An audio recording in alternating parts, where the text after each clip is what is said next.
nagustuhan ka na bang bahay at kinukulit ka ng ahente na mag-reserve na baka kasi maunahan ka? Para hindi masayang ang reservation fee mo, panoorin mo ang video na ito. Good morning, good learning everyone. This is your Kuya Francis and I'm your Kuya Broker.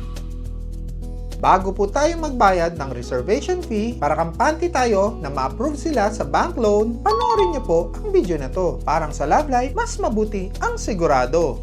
Promise.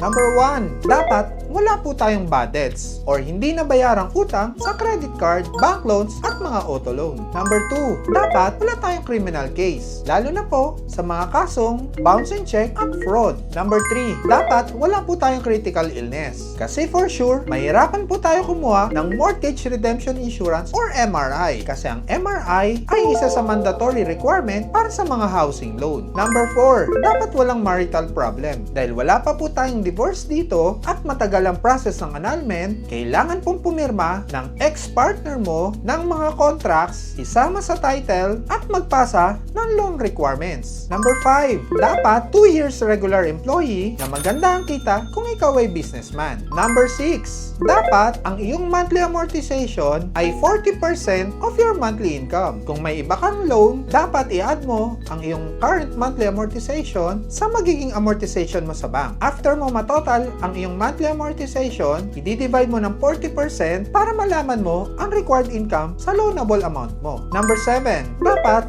at least 21 years old but not over 65 years old. So nakadepende po sa age natin kung ilang maximum years to pay ang ating housing loan. Mga ka-property, kung kayo po ay may katanungan, pakisulat nyo lang po sa comment section below. Lamang po ang may alam. Again, this is your Kuya Broker.